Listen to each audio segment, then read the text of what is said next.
Episode 67. Vijay change ಆಗೋದೇ ಇಲ್ವಾ?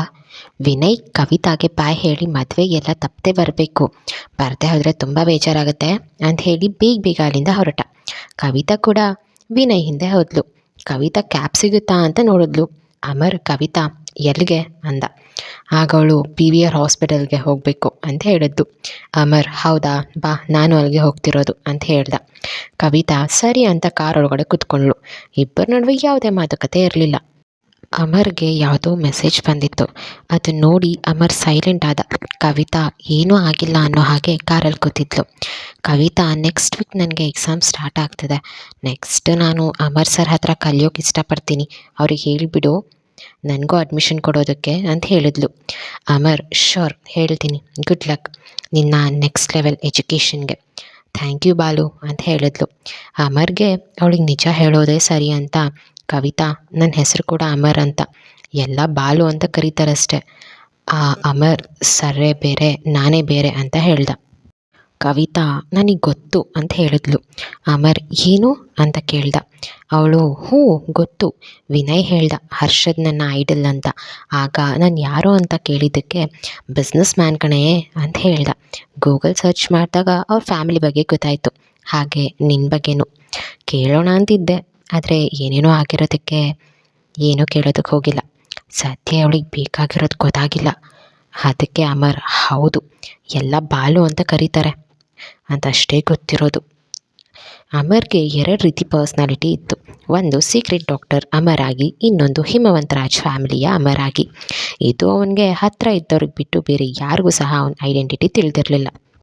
ಕವಿತಾ ಸರಿ ಆಯಿತು ಅಂತ ಹೇಳಿದ್ಲು.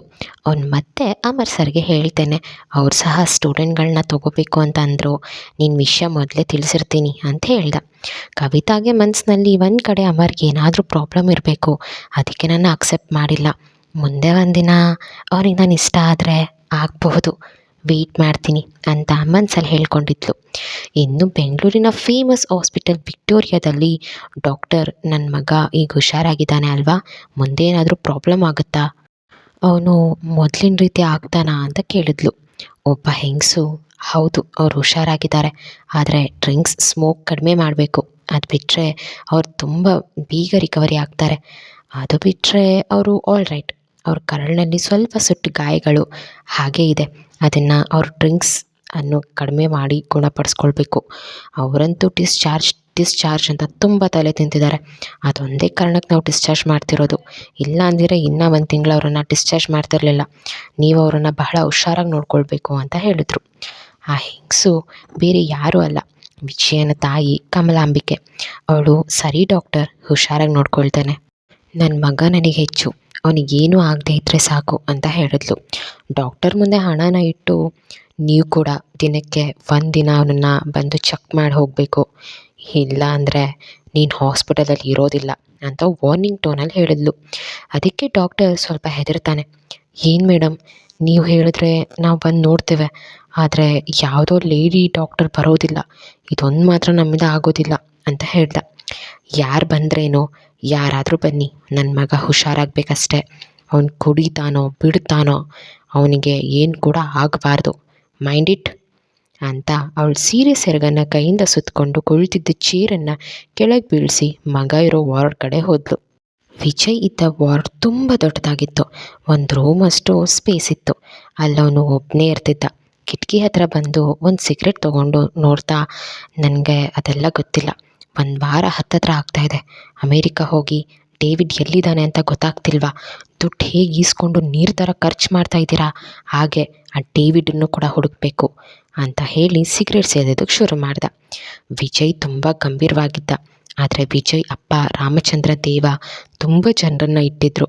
ಅಮೇರಿಕಾ, ರಷ್ಯಾ ಬೇರೆ ಬೇರೆ ಕಡೆಯಿಂದ ಫೇಮಸ್ ಡಾಕ್ಟರ್ಗಳನ್ನು ಕರೆಸಿದ್ರು. ಆದರೆ ಅಮೆಲಿಯಾ ಮಾರ್ಟಿನ್ನ ಬಿಟ್ಟು ಆ ಫೇಮಸ್ ಡಾಕ್ಟರ್ಗಳು ವಿಜಯ್ಗೆ ಒಳ್ಳೆ ಟ್ರೀಟ್ಮೆಂಟ್ ಕೊಟ್ಟು ಅವನನ್ನು ಸೇವ್ ಮಾಡಿದರು. ಅಲ್ಲದೆ ಅವನಿಗೆ ಆಯುರ್ವೇದಿಕ್ ಔಷಧಿಗಳನ್ನು ಕೊಡಿಸ್ತಿದ್ರು. ಪಾಪಿಗಳು ಚಿರಾಯು ಅನ್ನೋ ಹಾಗೆ ಅವನು ಅವ್ರ ಪ್ರತಿಯೊಂದು ಟ್ರೀಟ್ಮೆಂಟ್ಗೆ ಸ್ಪಂದಿಸಿ ಬೇಗನೆ ಹುಷಾರಾಗಿದ್ದ. ಅದೇ ಟೈಮ್ಗೆ ನರ್ಸ್ ಕೂಡ ಅಲ್ಲಿಗೆ ಬಂದಳು. ಅವಳು ಸರ್ ಏನು ಮಾಡ್ತಾಯಿದ್ದೀರಾ ನೀವು ಅಂತ ವಿಜಯ್ ಸ್ಮೋಕ್ ಮಾಡ್ತಿದ್ದ ಸಿಗರೇಟನ್ನು ಕಿತ್ತು ಕಿಟಕಿಯಿಂದ ಆಚೆ ಹಾಕಿದ್ಲು. ಸರ್ ನಿಮ್ಮ ಸ್ಥಿತಿ ಇನ್ನೂ ಪೂರ್ತಿ ಚೇತರಿಕೆ ಆಗಿಲ್ಲ, ನೀವು ಸಿಗರೇಟ್ ಸೇದೋದು ತಪ್ಪು, ನಿಮ್ಮನ್ನ ಸ್ಮೋಕ್ ಮಾಡೋದು ಬೇಡ ಅಂತಲೇ ಹೇಳ್ತಾ ಇಲ್ಲ, ಇನ್ನೊಂದು ಮಂತ್ ಅಷ್ಟೇ ಅಡ್ಜಸ್ಟ್ ಆದರೆ ಫುಲ್ ಹುಷಾರಾಗ್ತೀರಾ ಅಂತ ಹೇಳಿದ್ಲು. ಹಾಗೆ ಅವಳು ವಿಜಯ್ ಕಿವಿ ಹತ್ತಿರ ಹೋಗಿ, ನೀವು ತಗೊಂಡಿರೋ ಟ್ರೀಟ್ಮೆಂಟ್ ತುಂಬಾ ಇಂಪ್ಯಾಕ್ಟ್ ಆಗುವಂಥದ್ದು ನಿಮ್ಮ ಬಾಡಿಗೆ, ಈ ಥರ ಟ್ರೀಟ್ಮೆಂಟ್ ತೊಗೊಂಡಿರೋದು ತಂದೆ ಆಗೋ ಚಾನ್ಸಸ್ ಕಿತ್ಕೊಳ್ಳುತ್ತೆ ಅಂತ ಸುಳ್ಳು ಹೇಳಿದ್ಲು. ವಿಜಯ್ ಕೋಪದಿಂದ ಅದನ್ನು ಕೇಳಿ ಟೇಬಲ್ ಮೇಲೆ ಜೋರಾಗಿ ಗುದ್ದಿದ. ಟೇಬಲ್ ಗ್ಲಾಸ್ ಎಲ್ಲ ಒಡೆದೋಯ್ತು. ಆಗ ನರ್ಸ್, ಸರ್ ಪ್ಲೀಸ್ ಕಾಮ್ ಆಗಿ, ಆ ಥರ ಆಗಿಲ್ಲ, ಆಗಬಹುದು ಅಂತ ಹೇಳಿರೋದು ನಿಮ್ಮ ಎಚ್ಚರಿಕೆಗೆ ಅಂತ ಹೇಳಿದ್ಲು. ಆ ನರ್ಸ್ ವಿಜಯ್ನ ಬುಟ್ಟಿಗೆ ಬೀಳಿಸ್ಕೋಬೇಕು ಅಂತ ತುಂಬ ಪ್ಲ್ಯಾನ್ ಮಾಡ್ತಿದ್ಲು. ವಿಜಯ್ ಸ್ವಲ್ಪ ಕಾಮಾದ, ನರ್ಸ್ನ ಮೇಲಿಂದ ಕೆಳಗೆ ನೋಡ್ದ. ಹೇಯ್, ನೀನು ಎಂಥ ಬ್ಯೂಟಿ ಅಂತ ಹೇಳಿ ಅವಳ ಸೊಂಟಕ್ಕೆ ಕೈ ಹಾಕಿ ಅವನ ಹತ್ರ ಹೇಳ್ಕೊಂಡ. ಅವಳ ಲಿಪ್ಸ್ ಮೇಲೆ ತನ್ನ ಬೆರಳಾಡಿಸ್ದ. ನರ್ಸ್, ಏನಿದು ನಿಜಾನಾ, ನಿನ್ನ ಲೈಫ್ ಫುಲ್ ಸೆಟಲ್ ಬಿಡು ಅಂತ ಹೇಳ್ಕೊಂಡು ಇವಳು ವಿಜಯ್ ಟಚ್ಗೆ ರೆಸ್ಪಾನ್ಸ್ ಮಾಡಿದ್ಲು. ಆದರೆ ವಿಜಯ್ ಅಂತವನು ಅಂತ ಇವಳಿಗೆ ಗೊತ್ತು. ಅವಳು ವಿಜಯ್ ಶರ್ಟ್ನ ಬಿಗಿಯಾಗಿ ಎಳೆದು, ಸರ್ ನಿಮ್ಮ ಆರೋಗ್ಯ ಸರಿ ಇಲ್ಲ, ಬಿಡಿ ನನ್ನ, ಏನು ಮಾಡ್ತಿದ್ದೀರಾ ಅಂತ ಹೇಳ್ಕೊಂಡೆ ಅವ್ನು ಬಿಡದೇ ಇರೋ ಥರ ಅಪ್ಕೊಂಡು ಅವನಿಗೆ ನೆಶೆ ಇರೋ ಹಾಗೆ ಮಾಡಿದ್ಲು. ವಿಜಯ್ ಅವಳನ್ನು ಬಿಗಿಯಾಗಿ ಹಿಡ್ಕೊಂಡು ಅವಳ ತುಟಿ ಹತ್ರ ಬಂದು ಮುತ್ತು ಕೊಡೋದಕ್ಕೆ ಹೋದ. ಅವಳಾಗ ವಿಜಯ್ನಿಂದ ಬಿಡಿಸ್ಕೊಂಡು ಓಡೋದಕ್ಕೆ ನೋಡಿದ್ಲು. ವಿಜಯ್ ಬಿಡದೆ ಬಿಗಿಯಾಗಿ ಅವನ ಹತ್ರ ಹೇಳ್ಕೊಂಡ, ಮತ್ತೆ ಕಿಸ್ ಮಾಡೋದಕ್ಕೆ ಬಂದ. ಆಗ ಅವಳು, ಸರ್ ಸರ್ ಕಾಮ್ ಡೌನ್, ಇಲ್ಲಿ ನೋಡಿ ಅಂತ ಹೇಳಿದ್ಲು. ಈಗ ಕರೆಕ್ಟ್ ಟೈಮ್ 1:30, ಟ್ಯಾಬ್ಲೆಟ್ ತೊಗೊಳ್ಳಿ ಅಂತ ಅವನಿಂದ ಬಿಡಿಸ್ಕೊಂಡ್ಳು. ವಿಜಯ್ ನರ್ಸ್ನ ಹೇಳ್ಕೊಂಡ್ಬಿಟ್ಟ. ವಿಜಯ್ ಇದ್ದ ವಾರ್ಡ್ಗೆ ಬೇರೆ ಹುಡುಗಿರು ಅವ್ನು ಬಿಹೇವ್ ಮಾಡೋ ರೀತಿ ಸರಿ ಇಲ್ಲ ಅಂತ ಹೋಗ್ತಿರ್ಲಿಲ್ಲ. ಈ ನರ್ಸ್ ಬಿಟ್ಟು ಅವನ ಹತ್ರ ಹೋದ ನರ್ಸ್ಗಳ ಜೊತೆ ಇದೇ ರೀತಿ ಬಿಹೇವ್ ಮಾಡ್ತಿದ್ದ. ವಿಜಯ್ ಟ್ಯಾಬ್ಲೆಟ್ ತೊಗೊಂಡು ಅವಳನ್ನು ಮತ್ತೆ ಹೇಳ್ಕೊಂಡು, ಏನು ಯಾವಾಗಲೂ ಇದೇ ಡ್ರೆಸ್ಸಲ್ಲಿ ಇರ್ತೀಯಲ್ಲ ಅಂತ ಹೇಳಿ ಅವನ ಪಾಕೆಟಿಂದ ಒಂದು ಕಾರ್ಡ್ ಕೊಟ್ಟು, ಪಾಸ್ವರ್ಡ್ 2332 ಅಂತ ಹೇಳ್ದ. ನೀನು ತುಂಬ ಬ್ಯೂಟಿಫುಲ್ ಆಗಿದೆಯಾ. ನರ್ಸ್, ಅಯ್ಯೋ ಹೀಗಂದಿದ್ರೆ ಮೊದಲಿಂದನೂ ನಾನೇ ಬರ್ತಾಯಿದ್ದೆ ಅಂತ ಹೇಳ್ಕೊಂಡ್ಳು. ಅವಳು, ಯಾಕೆ ಸರ್, ಇದು ನನಗೆ ಬೇಡ ಅಂತ ಕಾರ್ಡ್ನ ವಾಪಸ್ ಕೊಟ್ಟಳು. ಆಗ Vijay, hey no baby, only 10 lakhs ಅಷ್ಟೇ ಇರೋದು ಅಂತ ಹೇಳ್ದ. ನನಗೇನು ಲಾಸ್ ಇಲ್ಲ ಅಂತ ಹೇಳ್ದ. ಆದರೂ ಅಂತ ಹೇಳಿದ್ಲು. ಹಾಗಿದ್ರೆ ಕೊಡು, ಕಿಟಕಿಯಿಂದ ಆಚೆ ಹಾಕ್ತೀನಿ ಅಂತ ಹೇಳ್ದ. ಅವಳು, ಹೋಗಲಿ ಬಿಡಿ ಸರ್, ನಾನೇ ಇಟ್ಕೋತೀನಿ ಅಂತ ಹೇಳಿದ್ಲು. ವಿಜಯ್ ನರ್ಸ್ ಸೊಂಟದ ಹತ್ರ ಕೈ ತಂದು ಹೇಳ್ಕೊಂಡ. ಅವಳು, ಸರ್ ಏನಿದೆಲ್ಲ ಬಿಡಿ, ಯಾರಾದರೂ ಬಂದರೆ ಅಂತ ಜೋರಾಗಿ ಅಪ್ಕೊಳ್ತಾ ಹೇಳಿದ್ಲು. ಅವನು ಅವಳ ಕುತ್ತಿಗೆ ಮೇಲೆ ಕಿಸ್ ಮಾಡಿ ಬೆಡ್ ಮೇಲೆ ತಳ್ಳ್ದ. ವಿಜಯ್ ಮನಸ್ಥಿತಿ ಎಂಥದ್ದು, ಹೀನಾನ ಅಷ್ಟು ಇಷ್ಟಪಡೋದು ಯಾಕೆ, ಬೇರೆ ಹುಡುಗಿರ ಜೊತೆ ಈ ರೀತಿ ಇರೋದು ಯಾಕೆ, ಇದನ್ನು ತಿಳ್ಕೊಳ್ಳೋಣ ಬನ್ನಿ ಈ ಎಪಿಸೋಡಲ್ಲಿ. ಎಪಿಸೋಡ್ 68. ಈತ ಅಮರ್ ಅವಳ ಹತ್ರ ಹೋದ. ಅವಳ ಬೆಡ್ ಮೇಲೆ ಕುತ್ಕೊಂಡ್ಳು. ಅವಳ ಡ್ರೆಸ್ ಸ್ವಲ್ಪ ಅಸ್ತವ್ಯಸ್ತ ಆಗಿತ್ತು. ಅವನು ಅವಳ ಹತ್ರ ಹೋಗಿ ತುಟಿಗೆ ಅವನ ತುಟಿ ಸೇರಿಸ್ದ. ಡೀಪ್ ಕಿಸ್ ಮಾಡ್ತಾ, ಈ ಪ್ಲೇಸಲ್ಲಿ ಹೀನ ಇದ್ದಿದ್ರೆ ಅಂತ ಹೇಳ್ಕೊಂಡ. ಆಗ ಅವನಿಗೆ ನರ್ಸ್ ಮುಖ ಹೀನಾ ಮುಖದಾಗೆ ಕಾಣಿಸ್ತು. ಅವನು ಹೀನಾ ಅಂದ್ಕೊಂಡು ಜೋರಾಗಿ ಕಿಸ್ ಮಾಡ್ತಿದ್ದ. ನರ್ಸ್ಗೆ ಉಸಿರು ಕಟ್ಟಿದಾಗ ಆಗ್ತಿತ್ತು. ಅವನ ಕೈ ನರ್ಸ್ನ ಮೇಲೆ ಎಲ್ಲ ಹೋಗ್ತಾ ಇತ್ತು.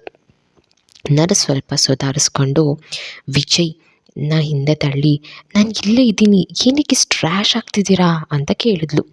ಆಗ ಮತ್ತೆ ವಿಜಯ್ ಅವಳ ತೊಟ್ಟಿಗೆ ಕಿಸ್ ಮಾಡ್ತಾ ನರ್ಸ್ ದೇಹದ ಮೇಲೆ ಕೈ ಆಡಿಸ್ತಿದ್ದ.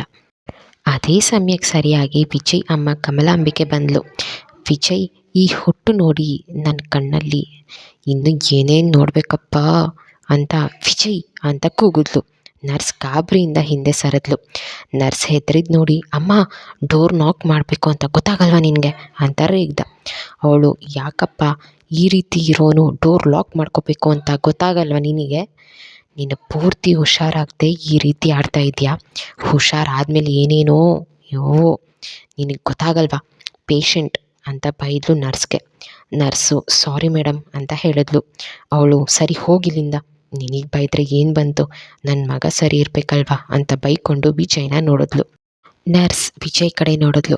ಆಗ ವಿಜಯ್ ಕಣ್ಣು ನೋಡ್ದ. ನರ್ಸ್ ನಾಚಿಕೆಯಿಂದ ಓಡೋದ್ಲು. ಕಮಲಾಂಬಿಕೆ ಹೀ ಅಂತ ವಿಜಯ್ ಕೆನ್ನೆಗೊಂದು ಕೊಟ್ಲು. ವಿಜಯ್ ಅಮ್ಮ ಅಂತ ಕೆನ್ನೆ ಹಿಡ್ಕೊಂಡು ಕೂಗ್ದ. ಕಮಲಾಂಬಿಕೆ ಹೀ ಸಾಕು ಮುಚ್ಚು ಅಂತ ಅವ್ರು ತಂದಿದ್ದ ಕೆಲವು ಫೈಲ್ಗಳನ್ನು ವಿಜಯ್ ಮುಂದೆ ಎಸೆದ್ರು.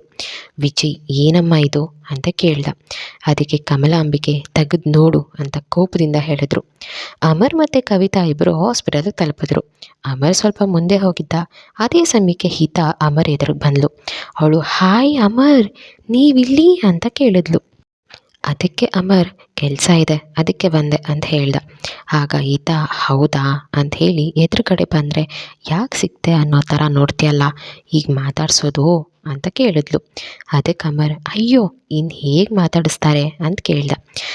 ಕವಿತಾ ಹಿತಾನ ನೋಡಿ ಅಲ್ಲೇ ನಿಂತಿದ್ಲು. ಹಿತ ನಗ್ತಾ ಅಯ್ಯೋ ನಾನು ತಮಾಷೆ ಮಾಡಿದೆ ಅಂತ ಹೇಳಿದ್ಲು. ಅಮರ್ ಹೌದಾ ನನಗೆ ಗೊತ್ತಾಗಿಲ್ಲ ಅಂತ ಹೇಳ್ದ. ಹಿತ ಸೋ ಕ್ಯೂಟ್ ಅಂತ ಅಮರ್ ಕೆನ್ನೆನ ಹಿಡಿದು ಹೇಳಿದ್ಲು. ಅಮರ್ ಓಕೆ ಓಕೆ ಕೆನ್ನೆ ಬಿಡು ಅಂತ ಹೇಳ್ದ. ಕವಿತಾ ಇದನ್ನೆಲ್ಲ ಕಣ್ಣು ಮಿಟಕಿಸ್ದೇ ನೋಡ್ತಿದ್ಲು. ಹಿತ ಅಮರ್ ನನ್ನ ಅಕ್ಕ ನಿನ್ನ ನೋಡಬೇಕು ಅಂತಿದ್ಲು, ನನ್ನ ಜೀವ ಉಳಿಸಿದ್ದಕ್ಕೆ ಥ್ಯಾಂಕ್ಸ್ ಹೇಳಬೇಕು ಅಂತಿದ್ಲು, ನೀನು ಬರೋದಕ್ಕಾಗುತ್ತಾ ಅಂತ ಕೇಳಿದ್ಲು. ಫ್ರೆಂಡ್ಸ್ ಮಧ್ಯೆ ಈ ಥರ ರಿಕ್ವೆಸ್ಟ್ ಎಲ್ಲ ಯಾಕೆ ಅಂತ ಅಮರ್ ಹೇಳ್ದ. ಆಗ ಹಿತ ಹೌದು ಹೌದು ತಾನೇ, ನಾನು ನಿನ್ನ ಫ್ರೆಂಡ್ ಅಂತ ಅಮರ್ನ ಹೆಗಲ ಮೇಲೆ ಕೈ ಹಾಕ್ಕೊಂಡ್ಲು. ಸರಿ ಬಾ ಅಂತ ಮೈತ್ರಿ ಇರೋ ವಾರ್ಡ್ ಕಡೆ ಹೋದರು. ಮೈತ್ರಿ ಇರೋ ವಾರ್ಡ್ 4th ಫ್ಲೋರಲ್ಲಿತ್ತು. ಇಬ್ಬರು ಲಿಸ್ಟ್ ಇರೋ ಕಡೆ ಹೋದರು. ಕವಿತಾ ಕೂಡ ಅವ್ರ ಹಿಂದೆ ನಿಧಾನವಾಗಿ ಹೋದ್ಲು. ಹಿತ ಅಮರ್ ಲಿಫ್ಟ್ ಒಳಗಡೆ ಹೋದರು. ಲಿಫ್ಟ್ ಡೋರ್ ಕ್ಲೋಸ್ ಆಗಿರಲಿಲ್ಲ. ಹಿತ ಹೈಟ್ ಸ್ಲಿಪ್ಪರ್ ಜಾರುತ್ತಿದೆ ಅಂತಾಗಿ ಬೀಳುವಂತಾದ್ಲು. ಆದರೆ ಅದು ಹಿಂದಿನಿಂದ ಆಗ ಕಾಣಿಸ್ತಿರ್ಲಿಲ್ಲ. ಹಿತ ಬೀಳ್ತಾಳೆ ಅಂತ ಅಮರ್ ಹಿಡ್ಕೊಂಡು ಸರಿಯಾಗಿ ನಿಲ್ಲಿಸ್ದ. ಆದರೆ ಹಿಂದೆಯಿಂದ ಕವಿತಾಗ ಅದು ಬೇರೆ ರೀತಿ ಕಾಣಿಸಿತ್ತು. ಹಿತಾಗೆ ಅಮರ್ ಒಂದು ರೀತಿ ಇಷ್ಟ ಆಗ್ತಿತ್ತ. ಅವನು ಹುಡುಗಿರ್ಗೆ ಕೊಡೋ ರೆಸ್ಪೆಕ್ಟ್, ಮಾತಾಡಿಸೋ ರೀತಿ, ಅವನ ಪ್ರೊಫೆಷ್ನಲ್ ಎಲ್ಲ ನೋಡಿ ಕವಿತಾಗೆ ಅಮರ್ ಮೇಲೆ ಒಂದು ರೀತಿ ಅಟ್ರಾಕ್ಷನ್ ಇತ್ತು. ಹಿತ ಏನೇ ಇದ್ರೂ ನೇರವಾಗಿ ಹೇಳ್ಕೊಳ್ತಿದ್ದವಳು. ಅವಳು ಮುಚ್ಚುಮರೆ ಇಲ್ಲದೆ ನನ್ನ ಬಾಯ್ ಫ್ರೆಂಡ್ ಹಾಗೆ ಆ್ಯಕ್ಟ್ ಮಾಡು ಅಂತ ಹೇಳ್ಕೊಂಡಿದ್ಲು. ಈಗ ಅವಳು ಅದೇ ರೀತಿ ಅಮರ್ ಸೇವ್ ಮಾಡಿದ್ದು ಖುಷಿಯಾಗಿ ಅಮರ್ ಕೆನ್ನೆಗೆ ಮುದ್ದು ಕೊಡೋದಕ್ಕೆ ಹೋದ್ಲು. ಆದರೆ ಅಮರ್ ಸಡನ್ನಾಗಿ ಹಿತ ಕಡೆ ಯು ಆಲ್ ರೈಟ್ ಅಂತ ತಿರುಗ್ದ. ಹಿತ ಮುತ್ತು ಕೆನ್ನೆ ಕಡೆ ಹೋಗದೆ ಅಮರ್ ತುಟಿ ಮೇಲೆ ಲ್ಯಾಂಡ್ ಆಗಿತ್ತು. ಅದು ಹಿತಾಗೂ ಕೂಡ ಶಾಕ್ ಆಗಿತ್ತು. ಅವಳು ತನ್ನ 2 ಕಣ್ಣನ್ನು ದಪ್ಪ ಮಾಡಿಕೊಂಡು ಅಮರನ್ನು ನೋಡಿದ್ಲು. ಈಗ ಲಿಫ್ಟ್ ಡೋರ್ ಕ್ಲೋಸ್ ಆಯಿತು. ಇನ್ನು ಕವಿತಾ ಇದನ್ನು ನೋಡಿ ಬೇಸರದಿಂದ ಕಣ್ಣಲ್ಲಿ ನೀರು ತುಂಬಿಕೊಂಡು ಅಲ್ಲಿಂದ ಹೊರಟು ಹೋದ್ಲು. ಅಮರ್ ಕೂಡಲೇ ಹಿತಾನ ಹಿಂದೆ ತಳ್ದ. ಏನಾಯ್ತು ನಿನಗೆ, ಯಾಕೆ ಈ ಥರ ಅಂತ ಕರ್ಚಿಫ್ ತೊಗೊಂಡು ತನ್ನ ತುಟಿನ ಒರೆಸ್ಕೊಳ್ತಾ ಕೇಳ್ದ. ಹಿತ ಸಾರಿ ಅದು ನಿನ್ನ ಕೆನ್ನೆಗೆ ಕೊಡಬೇಕಂತ ಬಂದಿತ್ತು, ಆದರೆ ನೀನು ಯಾಕೆ ನನ್ನ ಕಡೆ ತಿರುಗ್ದೆ ಅಂತ ಕೇಳಿದ್ಲು. ಯಾಕೆ ತಿರುಗ್ದೆ ಅಂದರೆ ಏನಾಯಿತು ಅಂತ ತಿರುಗ್ದೆ ಅಂತ ಹೇಳ್ದ. ಆಗ ಹಿತ ಏನು ಗೊತ್ತಾ ಅಮರ್, ನಾನು ಡೈರೆಕ್ಟಾಗಿ ಎಲ್ಲ ಹೇಳ್ತೀನಿ. ಅವತ್ತು ನೀನು ನನಗೆ ಹೆಲ್ಪ್ ಮಾಡಿದ್ದು, ಹೆಲ್ಪ್ ಮಾಡಿ ಕೂಡ ಬೇರೆ ರೀತಿ ನೋಡದೇ ಇರೋದು, ನನ್ನ ಅಕ್ಕನ್ನು ಸೇವ್ ಮಾಡಿದ್ದು, ಅಲ್ಲದೆ ನೀನು ಮಾತಾಡೋ ರೀತಿ, ಎಲ್ಲರ ಜೊತೆ ಜೆಂಟಲಾಗಿ ನಡ್ಕೊಳ್ಳೋ ರೀತಿ, ಅದರಲ್ಲೂ ನನ್ನ ಜೊತೆ ನಡ್ಕೊಳ್ಳೋದು ನೋಡಿ ನನಗೆ ನಿನ್ನ ಮೇಲೆ ಒಂಥರ ಕ್ರಶ್. ಈಗ ಸೇವ್ ಮಾಡಿದ್ದು ಎಲ್ಲ ನೋಡಿ ಕ್ಯೂಟ್ ಅನ್ನಿಸ್ದೆ, ಅದಕ್ಕೆ ಕೆನ್ನೆಗೆ ಮುತ್ತು ಕೊಡೋದಕ್ಕೆ ಹೋದೆ. ಆದರೆ ನೀನು ಎಲ್ಲ ಹಾಳು ಮಾಡಿದೆ. ಹಾಗಂತ ನಿನ್ನ ಮೇಲೆ ಲವ್ ಇಲ್ಲ, ಮುಂದೆ ಆದರೂ ಆಗಬಹುದು. ಈಗಲೇ ಮಾಡ್ತಾಯಿದ್ದೀನಿ ಅಂತ ಮಾತ್ರ ಅಂದ್ಕೋಬೇಡ. ಫ್ರೆಂಡ್ಶಿಪ್ ಮಧ್ಯೆ ಲವ್ ಬರಬಾರ್ದು ಅಂತ ಹೇಳಿದ್ಲು. ಅಮರ್ ಹಿತ ಮಾತು ಕೇಳಿ ನಗಬೇಕೋ ಅಳಬೇಕೋ ಒಂದು ಗೊತ್ತಾಗದೆ ಅವಳ ಮುಖ ನೋಡ್ತಾ ಅವಳ ತಲೆ ಮೇಲೆ ಮೊಟ್ಕಿ ನೀನು ನೋಡೋಕೆ ಮಾತ್ರ ದೊಡ್ಡ ಹುಡುಗಿ, ಬುದ್ಧಿ ಮಾತ್ರ ಬೆಳೆದಿಲ್ಲ ಅಂತ ರೇಗ್ದ. ಆದರೆ ಅವನು ಕರ್ಚೀಫಿಂದ ತುಟಿ ಒರೆಸ್ಕೊಳ್ಳೋದನ್ನು ಮಾತ್ರ ನಿಲ್ಲಿಸಿರಲಿಲ್ಲ. ಕವಿತಾ ಸೀದಾ ವಾಶ್ರೂಮ್ ಒಳಗೆ ಹೋಗಿ ಟ್ಯಾಪ್ ಆನ್ ಮಾಡಿ ಜೋರಾಗಿ ಅಳ್ತಿದ್ಲು. ಅಮರ್ ಹಿತಾನ ಇಷ್ಟಪಡ್ತಾ ಇದ್ದಾನೆ, ಅವನು ನನಗೆ ಸಿಗೋದು ಕನಸು. ಇನ್ನು ನಾನೇ ಇಲ್ಲದೆ ಇರೋ ಆಸೆಯನ್ನು ಕೂಡ ಮನಸ್ಸಲ್ಲಿ ಮೂಲೆಯಲ್ಲಿ ಇಟ್ಕೊಂಡಿದ್ದೆ, ಆದರೆ ಇನ್ನು ಮುಂದೆ ಇಟ್ಕೊಳ್ಳೋದಿಲ್ಲ. ಪ್ರೀತಿ ಇರೋ ಕಡೆ ಮಾತ್ರ ಇರಬೇಕು, ಪ್ರೀತಿ ಎರಡೂ ಕಡೆಯೂ ಇರಬೇಕು. ಒಂದೇ ಕಡೆ ಪ್ರೀತಿ ಅನ್ನೋದಿದ್ದರೆ ಅದಕ್ಕೆ ವ್ಯಾಲ್ಯೂ ಇರೋದಿಲ್ಲ. ಹಿತ ಅಮರ್ ಜೋಡಿ ತುಂಬಾ ಚೆನ್ನಾಗಿದೆ ಅಂತ ಹೇಳ್ಕೊಂಡ್ಳು. ಅವಳು ಮಹಾದೇವ, ನನ್ನ ಅಕ್ಕ ಹೀನ ಹಳೇದು ಮರ್ತೋಗಿರೋ ಹಾಗೆ ನನಗೂ ಎಲ್ಲ ಮರ್ತು ಹೋಗಿದ್ದಿದ್ರೆ ಎಷ್ಟು ಚೆನ್ನಾಗಿರ್ತಿತ್ತು ಅಂತ ಹೇಳ್ಕೊಂಡ್ಳು. ಸ್ವಲ್ಪ ಹೊತ್ತು ಸಮಾಧಾನವಾಗಿ ಮೇಲೆದ್ದು ಮುಖ ತೊಳೆದು ಕವಿತಾ, ಇನ್ಮೇಲೆ ನೀನು ಅಮರ್ ಬಗ್ಗೆ ಯೋಚನೆ ಕೂಡ ಮಾಡಬಾರ್ದು. ಅವನಿಗೆ ಒಳ್ಳೆ ಗೆಳತಿಯಾಗಿರಬೇಕು, ಇಲ್ಲ ಅಂದರೆ ಅದು ಬೇಡ. ಆದರೆ ಇನ್ಮೇಲೆ ಅವನೇ ನನ್ನ ಪ್ರಪಂಚ ಅನ್ನೋದು ಸುಳ್ಳು, ಮತ್ತೆ ಸಿಗ್ತಾನೆ ಅನ್ನೋ ಹೋಪ್ ಕೂಡ ಬಿಡಬೇಕು ಅಂತ ಮಿರರಲ್ಲಿ ಮುಖ ನೋಡಿಕೊಂಡು ನಕ್ಕಳು. ನಾರ್ಮಲ್ ಕವಿತಾ ಅಂತ ತನ್ನ ತುಟಿ ಮೇಲೆ ಕೈ ಇಟ್ಟು ನಕ್ಕಳು. ಅಲ್ಲಿಂದ ಹೀನ ಇರೋ ಕಡೆ ಹೊರಟ್ಲು. ನಮ್ಮ ಕವಿತಾ ಕೂಡ ಹೀನ ಥರನೇ ಸ್ಟ್ರಾಂಗ್ ಗರ್ಲ್. ವಿಕ್ಟೋರಿಯಾ ಹಾಸ್ಪಿಟಲ್ನಲ್ಲಿ ವಿಜಯ್ ಕೆಳಗೆ ಬಿದ್ದಿದ್ದ ಫೈಲ್ಗಳನ್ನು ತೆಗೆದು ಒಂದೊಂದಾಗಿ ನೋಡ್ತಿದ್ದ. ಒಂದೊಂದು ಫೈಲನ್ನು ನೋಡುವಾಗ ಅವನ ಮುಖದ ಎಕ್ಸ್ಪ್ರೆಷನ್ ಬದಲಾಗ್ತಿತ್ತು. ಅವನು, ಅಮ್ಮ ಏನಿದು, ನಂಗೆ ಹುಷಾರಿಲ್ಲದೆ 1 ವೀಕ್ ಅಷ್ಟೇ ಆಗಿರೋದು, ಅಷ್ಟಕ್ಕೆ ನಿಮಗೆ ಕಂಪ್ನಿ ನೋಡ್ಕೊಳ್ಳೋದಕ್ಕಾಗಿಲ್ವಾ? ಕಂಪ್ನಿ ಶೇರ್ ಕುಸ್ತಿದೆ, ಏನಮ್ಮ ಇದು ಅಂತ ಕೇಳ್ದ. ಆಗ ಕಮಲಾಂಬಿಕೆ ವಿಜಯನ ಬೆಡ್ ಮೇಲೆ ಕೂರಿಸಿ, ಮಗನೇ ಇಲ್ಲಿ ನೋಡು, ಇದೇ ಸಾಕ್ಷಿ ನಿನ್ನ ಆರೋಗ್ಯ ಎಷ್ಟು ಇಂಪಾರ್ಟೆಂಟ್ ಅಂತ ಹೇಳೋದಕ್ಕೆ. ನಿನಗೆ ಹುಷಾರಿಲ್ಲದೆ ಇರೋದಕ್ಕೆ ಕಂಪನಿ ಶೇರ್ ಬಿದ್ದೋಗಿದೆ. ನೀನು ಸಾಯೋ ಸಿಚುಯೇಷನ್ ಇದ್ದಿದ್ದರಿಂದ ಕೆಲವೊಂದಷ್ಟು ಜನ ನಮಗೆ ಮೋಸ ಮಾಡಿದ್ದಾರೆ. ನೀನು ಬದುಕಿದ್ರೆ ಮಾತ್ರ ಅವ್ರಿಗೆ ಭಯ ಇರೋದು. ಈಗ ಗೊತ್ತಾಯ್ತಾ ನಿನ್ನ ಜೀವದ ವ್ಯಾಲ್ಯೂ? ಅದೆಲ್ಲ ತಲೆಗೂ ಹಾಕ್ಕೊಳ್ದೆ ನರ್ಸ್ ಜೊತೆ ಕೆಲ್ಸಕ್ಕೆ ಬಾರದೇ ಇರೋದನ್ನು ಮಾಡ್ತಾ ಕೂತಿದ್ಯಾ. ಇನ್ನೊಂದು ವಾರ ಹೋದರೆ ನಿನ್ನ ಹತ್ರ ಅಂಥವ್ರು ಸುಳಿಯೋದಿಲ್ಲ, ಬಿಕಾರಿಯಾಗಿರ್ತೀವಿ ನಾವು. ಮೊದಲು ಕಂಪ್ನಿನ ಹೇಗೆ ಮೇಲ್ ತರೋದು ಅಂತ ನೋಡು, ಮೊದಲು ನಿನ್ನ ಬಿಸ್ನೆಸ್ ಫೀಲ್ಡ್ಗೆ ಹೇಗೆ ಬ್ಯಾಕ್ ಆಗೋದು ಅನ್ನೋದನ್ನು ನೋಡು ಅಂತ ಹೇಳಿ ಅಲ್ಲಿಂದ ಹೊರಟಳು. ಮತ್ತೆ ಅಲ್ಲಿಗೆ ನರ್ಸ್ ಬಂದಳು. ವಿಜಯ್ ಕಂಪ್ನಿನ ನಾಳೆ ಮೇಲ್ ತರ್ತೀನಿ ಅಂತ ನರ್ಸ್ನ ಅಪ್ಕೊಂಡು ಲೈಟ್ ಆಫ್ ಮಾಡ್ದ. ವಿಜಯ್ ತನ್ನ ಮುಳುಗ್ತಿರೋ ಕಂಪ್ನಿನ ಹೇಗೆ ಮುಂದೆ ತರ್ತಾನೆ? ನಮಿತಾಗೆ ಪ್ರಜ್ಞೆ ಬರುತ್ತಾ? ಇದನ್ನೆಲ್ಲ ತಿಳ್ಕೊಬೇಕಂದ್ರೆ ಕೇಳಿ ಪ್ರೀತಿ ಲವ್ ಪ್ಯಾರ್ ನೆಕ್ಸ್ಟ್ ಎಪಿಸೋಡ್ನ. ಅದನ್ನು ನಾಳೆ ಖಂಡಿತ ಹಾಕ್ತೀನಿ. ಹಾಗೆ ಇನ್ನು ಯಾರೆಲ್ಲ ನನ್ನ ಚಾನಲ್ನ ಸಬ್ಸ್ಕ್ರೈಬ್ ಮಾಡ್ಕೊಳ್ತೀರಾ ನೋಡ್ತಾ ಇದ್ದೀರಾ, ದಯವಿಟ್ಟು ಸಬ್ಸ್ಕ್ರೈಬ್ ಮಾಡಿಕೊಂಡು ಸಪೋರ್ಟ್ ಮಾಡಿ. Love you all, bye.